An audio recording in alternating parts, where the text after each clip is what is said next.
여러분, 세 부류의 백성들, 오늘은 이 두 번째 주제인 이방인들에 대해서 살펴보도록 하겠습니다. 이방인들이 어떤 사람들이죠? 이방인들. 자, 우리가 지난 2시간에 걸쳐서 유대인들에 대해서 살펴보았는데요.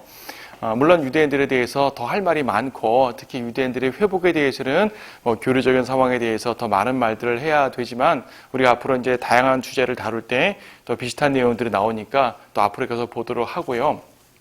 이방인들은 항상 유대인과 대척점에 있는 사람들입니다. 제가 첫 시간에 말씀드렸잖아요. 고린도전서 10장 32절을 가지고 유대인과 이방인과 교회 세 구도를 설명드렸었어요. 그 중에 이제 교회는 영적 개념이니까 잠깐 이제 뒤로 놓고 유대인과 이방인을 대조해서 항상 봅니다. 이방인들 이런 주제를 다룬다고 이방인만 다루지는 않아요. 항상 유대인과 연관된 부분을 다루게 됩니다. 이방인들이란 어떤 사람들입니까? 첫째로 이방인들은요, 상대적 개념이니까 유대인들이 아닌 유대인이 아닌 자들이 이방인이에요. 유대인이 아닌 모든 자들이 이방인입니다. 유대인이 존재할 때 그 밖에 있는 사람들이 다 이방인이고요. 혹은 유대인들이 선택되게 전 사람들은 또 이방인인 거예요. 그렇죠. 자, 언제부터 이방인이 이제 구체적으로 형성됐냐를 말하게 되면 창세기 10장 말씀을 보세요. 창세기 10장 말씀. 이제 그러니까 홍수 이후에 노아의 아들들을 통해서 세상에 이제 백성들이 사람들이 쭉 번성하게 되지 않습니까? 번성하는데 10장 2절에서는 야펫의 아들들을 쭉 언급하고요. 6절부터는 함의 아들들, 21절부터는 셈의 아들들을 쭉 언급합니다. 그냥 쭉 이름만 나열하는 것이에요. 그냥 이름만 나열했지만 그 이름들을 성경은 뭐라고 말하냐면 10장 32절 맨 끝에 뭐라고 말하냐면 이들은 노아의 아들들의 족속들이요 그들의 민족들에서 그들의 후대들을 따른 것이라. 홍수 후에 땅에서 민족들이 이들에 의해서 나뉘었더라. 홍수 후에 민족들이라는 말을 합니다. 민족들. 홍수 전에도 사람들이 많이 있었어요. 그들을 이방인이라고 말할 수도 있겠죠. 하지만 이제 요 구도는 주로 홍수 이후부터 구체적으로 언급이 됩니다. 왜냐하면 민족들이라는 말이 쓰였어요. 민족들. 그래서 이제 유대인이 아닌 자들을 말할 때 개인적으로 유대인이 아닌 자들보다도 보통 이제 집단적으로 말해요. 집단적으로 말하다 보니까 이것이 이제 민족들이라고 부르는 거죠. 국가들, 그렇죠. 민족들의 개념으로 부릅니다. 이제 이방인들을 민족들이라고 부른다고 말씀드렸잖아요. 지금 바로 항상 복수 개념입니다. 복수 개념.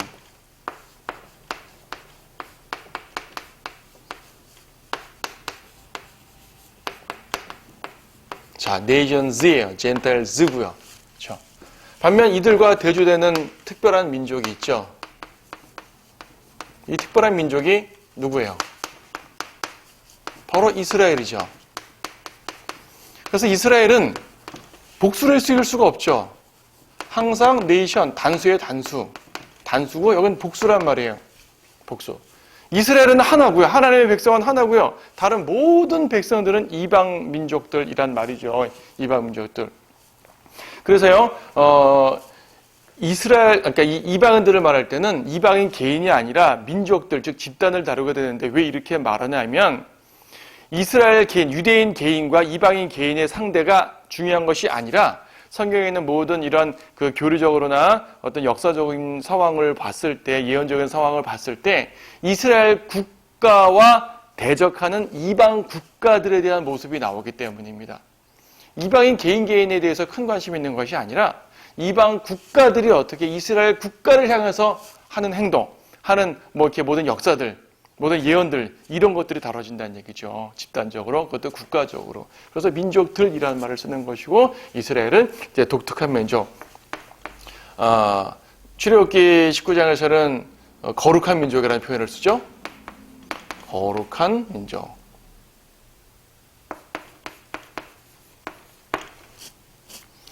여러분, 우리가 이제 지난 주제를 다룰 때, 언약과 시대를 다룰 때 말이에요. 거기서 노아 홍수 이후가 인간 정부 시대라고 말한 거 기억나죠? 인간 정부 시대. 여러분 이 말 들을 때 좀 생소하지 않으셨어요? 인간 정부 시대. 바로 이 민족들, 국가들 개념이기 때문에 그래요. 국가들 개념. 국가들. 이스라엘 국가와 이방 국가들 사이의 문제들이, 이 모든 관계들이 다뤄지고 있는 것이 성경의 역사와 예언입니다. 그래서 인간정복 시대는 이방인들의 시대라고 이제 이해를 하시면 되겠어요. 자, 집단적으로 민족들을 다룹니다. 이처럼 유대인과 이방인들은 민족적으로 구분이 되고 집단적으로 구분이 되다 보니 이 둘의 관계가 평탄할까요? 안 좋을까요? 자, 유대인과 이방인들의 관계가 좋은 관계라면 이렇게까지 막 구분할 이유가 없겠죠. 유대인과 이방인의 관계는 기본적으로 안 좋은 관계입니다. 그래서 이방인들은 또 어떤 특징을 갖고 있냐면 하나님과 그분의 백성들을 대적합니다. 대적해요. 하나님과 그분의 백성들을 대적하는 것이 이방인의 또 하나 커다란 특징이에요. 여러분 시편 2편 말씀을 보시게 되면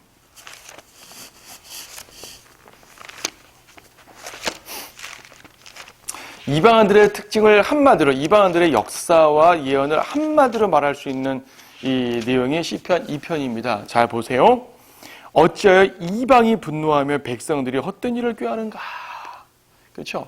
백성들이 헛된 일을 꾀하는가? 이방인들이 그렇게 한다는 얘기입니다. 땅에 왕들이 나서고 치리자들이 서로 의논하여, 땅의 왕들, 이방인들이죠. 치리자들, 이방인들이죠.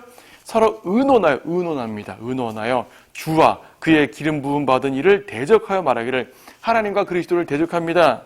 뭐라고 말합니까? 우리가 그들의 결박을 끊고 그들의 멍에를 벗어버리자. 하나님은 대적하겠다는 얘기예요. 하나님의 간섭하심, 하나님의 다루심을 던져버리겠다는 얘기입니다. 우리 마음대로 살겠다는 얘기입니다. 4절, 하늘들에 앉으신 분이 웃으실 것이요 주께서 그들을 조롱하시리로다. 그리고 하나님께서 심히 화내시고요 그들을 책망하십니다. 9절에서 내가 그들을 철장으로 깨트릴 것이며 토기장의 질그릇같이 산산이 부수리라. 토기장의 질그릇같이 산산이 부수리라. 멸망하는 거거든요. 자, 그래서 이방인들에 대한 언급을요 한마디로 표현하면 이렇게 표현할 수가 있습니다. 모여서 대적하다가 멸망한다.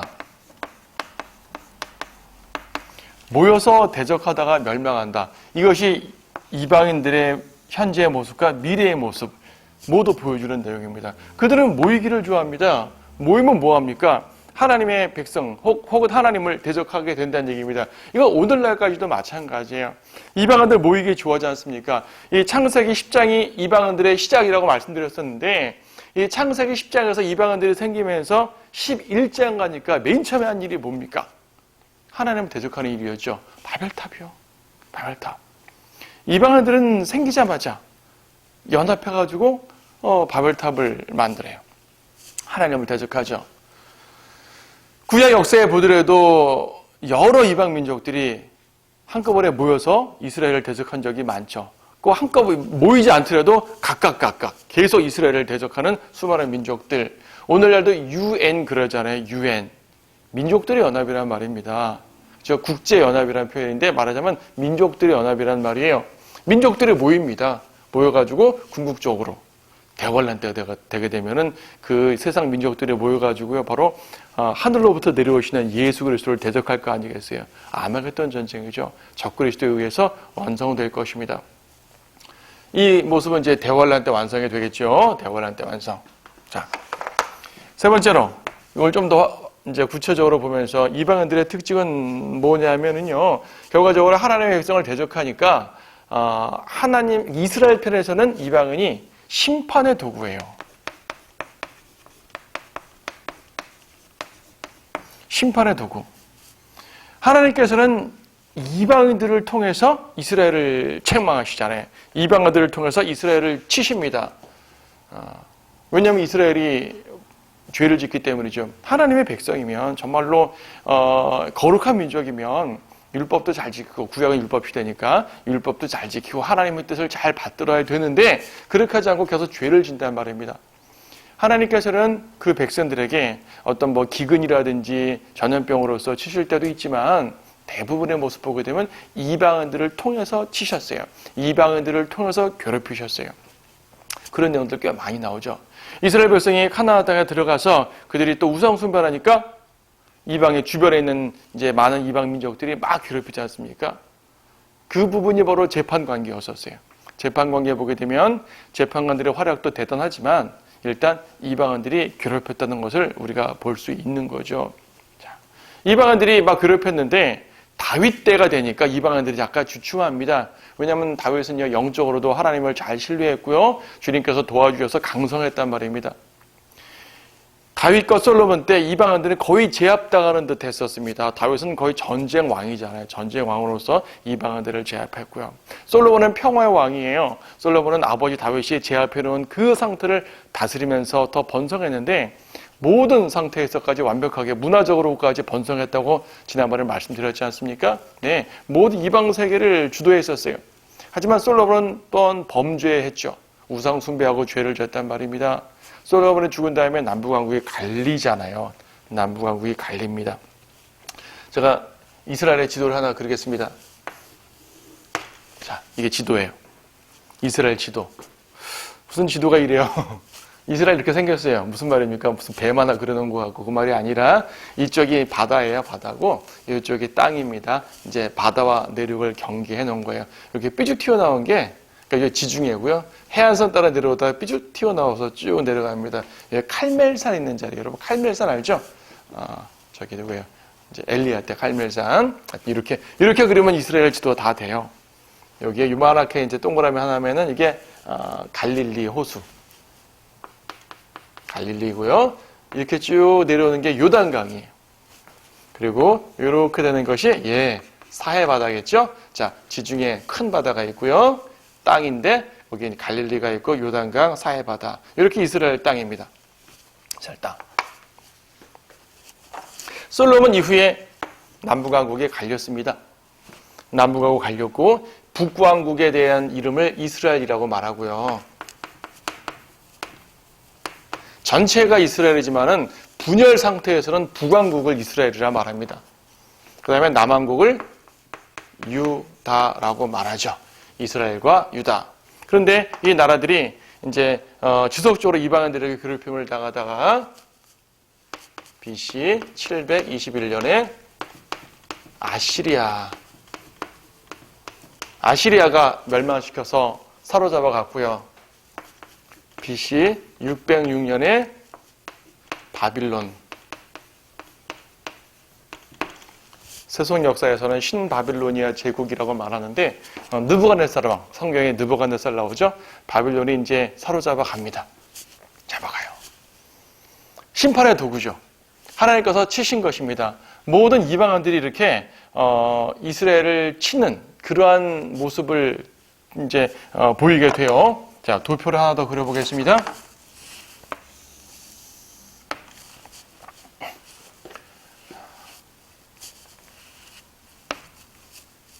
자, 200년 잡죠. 자, 구약시대 전체 중에서 이 멸망 부분 잡습니다. 뭐 정확히 606년 잡는 건 아니고요. 605년이라고 말하기도 합니다만은 뭐 그게 중요한 것 같지는 않아요. 학자들에 따라서 약간씩 이제 오차가 생기니까. 바빌론이 침공한 것은 한 번 침공한 건 아니고요. 여러 번에 걸쳐서 침공했습니다. 적어도 3번에 걸쳐서 침공하는데 그 중에 첫 번째 침공 때를 이제 매우 중요하게 잡아요. 그리고 70년 후에 어떻게 됐습니까?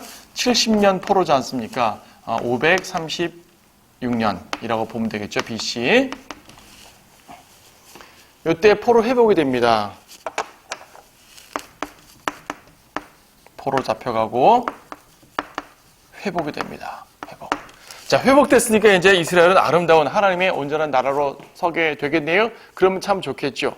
그렇지 않습니다. 자, 제가 왜 이걸 말씀드리냐면은 당시에 이방 사회를 말씀드리려고 하는 거예요. 유다를 포로로 잡아간 민족은 어느 나라냐면은 바빌론이었어요. 그렇죠? 바빌론 포로가 끝나고 70년 후에 회복되는데 회복될 때 바빌론은 멸망해요. 멸망하고 이때는 누가 다스렸냐면은 페르시아, 메데 페르시아라 그러죠? 페르시아가 다스립니다. 자, 에스라 느헤미야를 봐도 알 수 있습니다. 포로가 회복됐어요. 회복됐으면은 정말 하나님 잘 믿고 잘 살면 얼마나 좋습니까? 한번 크게 혼났으니까 이제 하나님 잘 믿고 잘 살면 참 좋겠습니다. 하지만 그러지 않습니다. 그들은 여전히 죄를 짓습니다. 그리고요, 페르시아 때 이제 유대인들이 자기 땅에 돌아와서 성전도 짓고 이제 회복되어 살긴 하지만 국가적 회복한 건 아니었습니다. 국가적 회복은 아니에요. 바빌론이 유다를 멸망시킨 이후로 유다 국가는 세워지지 않습니다. 이스라엘 국가는 아직 세워지지 않아요. 그냥 페르시아가 유대인들 너네 땅 가서 성전 짓고 살아 하고 자치권을 주는 정도입니다. 자치권. 여전히 이 이스라엘 땅은요, 이스라엘이라는 이름을 갖지 못하고 페르시아 제국의 한 이제 지방 영토일 뿐이에요. 지방 영토일 뿐. 페르시아가 멸망한다면은 그리스가 차지했는데, 그리스 때는요, 이스라엘을 또 유대인들을 엄청나게 또 포갑했습니다. 그리스 다음에 로마가 나오죠. 로마 시대 때가 이제 예수님께서 초림하신 때고요. 로마. 그리스의 끄트머리에 유다가, 이스라엘 백성이 이제 나라로 독립을 합니다.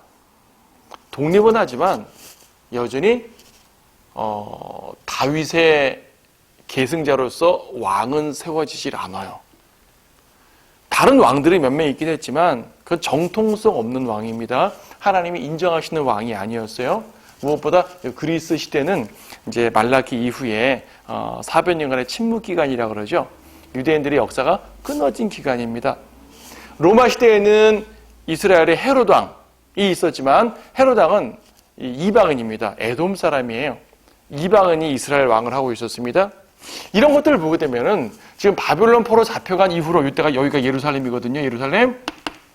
바벨론 포로가 잡혀간 이후로 유대인들은 제대로 된 나라를 세워본 적이 없습니다. 그리고 예루살렘은 항상 이방인의 발에 짓밟혔죠. 이방인의 발에 짓밟혔습니다. 그 다음에 쭉 교회 시대 아닙니까? 교회 시대. 신약 시대. 교회 시대가 있는 동안에도 유대인들은 오히려 쫓겨났습니다. 로마 시대에 보게 되면, 로마 시대에 AD 70년에 유대인들은 완전히 멸망하거든요. 그나마 조금 유대인들이 모여 살았으나 그것도 다 쫓겨나고 멸망하고 성전도 파괴되고요. AD 136년에는 완전히 다 쫓겨나요. 멸망하고 추방되고 그런 역사가 일어납니다. 그러니까 예루살렘은 지속적으로 이방인들의 발에 짓밟히고 있는 것이죠. 예루살렘은 이방인의 발에 짓밟힙니다. 계속적으로. 이게 언제까지 갑니까? 그러다 유대인들이 지금 1948년에 일단 독립을 했단 말이에요. 독립을 했으나 이들이 성경에서 예언한 완전한 회복은 아니라고 말씀드렸었죠. 지난 시간에 말씀드렸었습니다. 자, 여전히 지금 예루살렘도요. 여러분 지금 예루살렘 가보게 되면 예루살렘 그 옛날 성 부분, 구 예루살렘이라 그러죠. 거긴 유대인들이 온전히 다스리지 못해요. 지금 이슬람 세계가 그 지역의 상당 부분을 차지하고 있잖아요. 그 성전산, 솔로몬 성전이 있던 자리가 지금 솔로몬 성전도 아니고 이슬람 사원이 들어가 있지 않습니까? 이방인들의 발에 계속 짓밟히고 있어요. 언제까지? 대환란까지. 대환란 그때 주님 재림하실 때까지. 이때까지 예루살렘은요, 이방인들의 발에 짓밟히고 있게 됩니다. 이방인들은 이렇게 상당히 오랜 기간 동안 이스라엘을 심판의 도구로 쓰임받게 되죠. 이 기간을 가리켜서 뭐라고 표현하냐면은 이방인들의 때라는 표현을 씁니다. 여러분 누가복음 21장 말씀 보시게 되면요.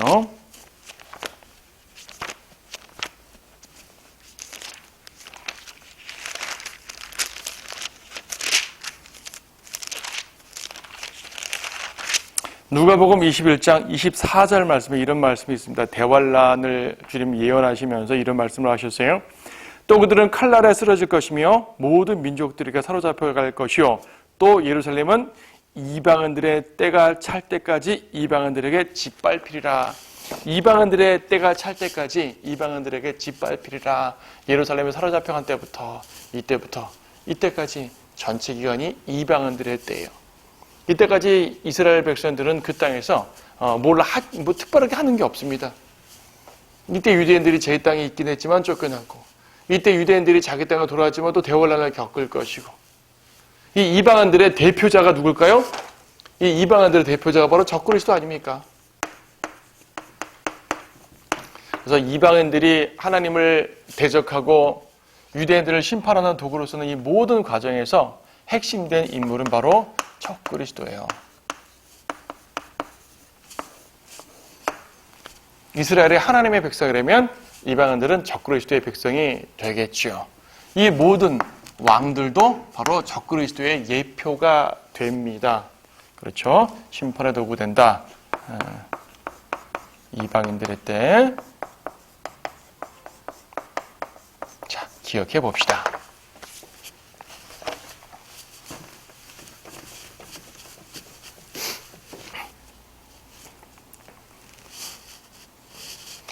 자, 이 모든 상황들을 보게 되면은, 그러니까 이방인들은 유대인과 대척점에 있는 사람들이고, 하나님께 버림받은 사람들입니다. 그렇죠? 그런 개념이잖아요. 유대인들은 하나님의 보호를 받는 구원받은 백성들이고, 이방인들은 저주받은 백성들이 됩니다. 그런데요, 그렇게 말하게 되면, 그럼 구약에는 이방인들이 전부 다 저주받았습니까? 이방인들은 다 지옥 갑니까? 이렇게 질문할 수가 있죠. 꼭 그것은 아니었었습니다. 유대인들도 하나님의 불쌍히 여김도 받고요. 또 구원도 받고 하게 돼요. 어떤 경우가 그러냐면 일단 이방인들은 불쌍히 여김을 받습니다. 불쌍히 여김을 받는데 모두가 불쌍히 여김을 받는 것이 아니라 타국인이라는 표현을 썼어요. 타국인. 여러분 신명기 10장 말씀 보시게 되면 특별한 표현이 나옵니다. 신명기 10장에서 10장 19절이죠. 그러므로 너희는 타국인을 사랑하라. 이는 너희도 이집트 땅에서 타국인이었습니다. 타국인. 타국이라는 표현을 씁니다. 타국인은 한 것 이방인은 어떻게 다르죠? 보통 이방인은 아까 민족들의 개념으로 말해서 이제 이스라엘을 대적하는 수많은 이방 국가들을 말한다고 할 수 있지 않습니까? 타국인은요, 이스라엘 땅에 들어온 이방인을 말합니다.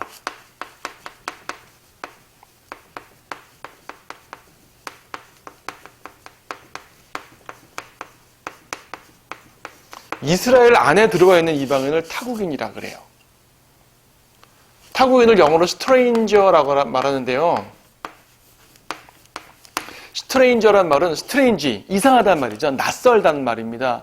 우리나라에 이방 사람이 오게 되면 낯선 사람이잖아요. 그렇죠? 우리도 다른 나라에 가게 되면 그 나라 사람들한테는 내가 낯선 사람인 거예요. 스트레인저란 말은 스트레인저. 이상한 사람이야. 낯선 사람이야. 낯선 사람. 그래서요, 이방 땅에 있는 이방인들은 이스라엘을 대적하는 이방인들이 꽤 많지만 이스라엘 안으로 어떻게든지 들어와 있는 이방인들이 있어요. 이들을 타국이라 그러는데 이들은 보호받는 자들이 됩니다. 왜냐하면은 이들이 이제 이 땅을 안으로 들어왔다는 것 자체가 좀 이렇게 불쌍한 사람들인 거예요. 타국 땅에 있는 것 자체 얼마나 불쌍합니까? 물론 오늘날은 어떤 뭐 사업이나 무역 때문에 가는 경우도 있지만 당신은 그런 것들이 아니고요. 여러분 룻을 생각해봐요. 룻 같은 경우는 이방 땅에서 이스라엘 땅으로 들어왔죠. 와서 뭐 했습니까? 보아스에 받아서 이삭 죽기 하면서 먹고 살았었어요. 불쌍한 사람이죠. 라합은 어땠습니까? 라합은 여리코 창녀였습니다. 그런데 이스라엘 백성이 우리를 멸망을 시키겠구나라는 걸 알고 재빨리 요즘 말로 갈아탄 거죠. 하나님의 백성 안으로 쏙 들어가 버린 거예요. 하나님 안의 백성으로 들어갔을 때 여리코 여인이 하나님 백성으로 들어가게 되면 얼마나 천대받겠습니까? 그런데 하나님께서는 그런 사람들을 받아주신 거예요. 불쌍히 여기신 거죠. 불쌍히 여기신 거. 그렇죠? 네. 그러다 보니까 이들에게도 구원의 길을 마련해 주시는데 어떻게 구원을 받냐 하면은 첫째로는 지금 라합이나 룻처럼 이스라엘에 의탁하는 겁니다. 이스라엘에 의탁합니다. 이것은요, 다른 말로 말해서요, 하나님의 날개 아래 의탁한다는 말이에요. 영적 개념이죠. 이거는 하나님의 보호를 받는 것이고 그는 구원받아요. 이것을 이제 어떤 종교적인 표현으로 말하게 되면은 개종이지, 개종. 오늘날도 개종한 유대인들이 있죠. 성경 시대에도 개종한 유대인들이 많이 있었습니다. 남자 같은 경우는 할례를 받으면 되는 거예요. 그럼 그 가족 자체가 이제 유대인으로 간주가 되죠. 오늘날 이스라엘 사람의 흑인들이 있어요. 흑인들. 어떻게 흑인들이 유대인이죠? 유대인들은 셈의 계열인데, 자, 육신적으로는 아브라함의 씨가 아니라 이방인들이지만은 그가 할례 받고 율법에다가 서원하고 등등 함으로써 유대인의 규례로서 자신을 드리는 거예요. 개종하는 거죠. 그럼 그를 유대인으로 받아들여요. 출애굽기 13장을 보더라도요, 이제 유월절을 지킴에 있어서 타국인들이 저희도 유월절 지키고 싶습니다. 유월절 양 먹고 싶어요. 안 돼, 타국인은 안 돼. 유대인들만 먹어. 그러셨었습니다. 근데 저희도 먹고 싶습니다. 저도 유대인 하고 싶어요. 유대인의 규례 지키고 싶어요. 그래? 그러면 할례 받아. 이거죠. 유대인이 돼, 그 말입니다. 그래서 이제 출애굽기 13장은 일종의 개종에 대한 대표적인 그 예가 되는 그 장인데요. 이방인들이, 즉 타국인들이 유대인으로 스스로를 드리는 거예요. 개종하는 거죠. 영적인 개념으로 말하면 하나님의 날개에 의탁하는 거죠. 그러면 하나님께서는 그들은 유대인으로 간주하셔가지고요, 대우해 주시는 것입니다. 이렇게 됩니다. 그런가 하면요, 이제 유대인과 관계없는 수많은 이방인들도 있을 거 아니겠어요? 경륜적으로 말하면은, 경륜적으로 설명을 하게 되면,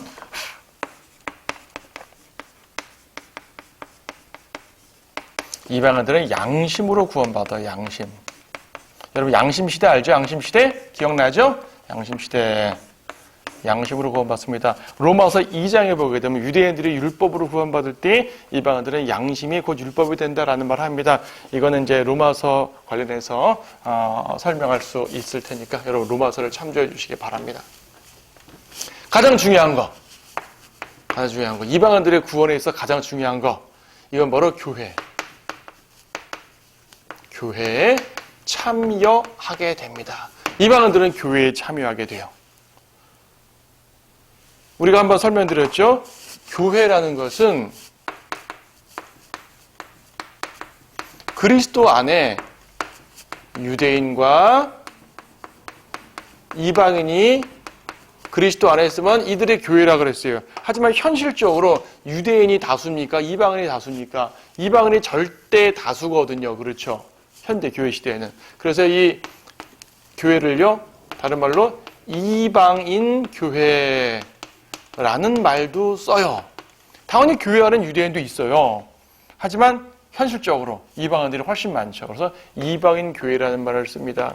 이방인들이 구약 시대에는 이렇게 조금 구원을 받지만 신약 시대에는요, 신약 시대의 대표적인 구원은 유대인보다 이방인이 훨씬 많이 참여하게 됩니다. 엄청난 축복이죠. 자, 이방인들도 이러한 기회를 얻었다고요. 로마서 11장에 보게 되면은 올리브 나무의 비유를 말하면서 유대인들의 일부가 떨어져 나가 있는 동안 이방인들이 참여한다는 말을 씁니다. 하지만 교회가 휴거되고 대환란되면 다시 원래의 구도, 아까 지웠죠? 원래의 구도. 유대인과 이방인의 구도가 되죠. 교회가 휴거되고 나면 원래의 구도. 원래의 구도 속에서는 이방인들이 버림받은 자들이고 유대인들이 구원받은 자들이고요. 이방인들이 모여서 하나님과 유대인들을 대적하게 되고요. 이스라엘은 하나님의 보호 가운데 구원받게 되고 보호하심 받고 또 구원받게 되고요. 이런 일이 펼쳐집니다. 자, 이방인들 교회 시대에만 하나님의 은혜 가운데서 이제 은혜를 받은 모습이고 다시 원래의 위치로 들어가게 될 것입니다. 이것이 이방인들의 모습이고요. 우리 아까 본 것처럼 이방인들이 한마디로 말한다면은 모여서 대적하다 멸망하는 거, 바로 대환란 끝에 아마게돈에서 멸망하는 그런 장면을 보게 됩니다. 자, 이방인들 간단히 봤는데요. 다음 시간엔 교회에 대해서 보면서 이제 이 주제를 마치도록 하겠습니다.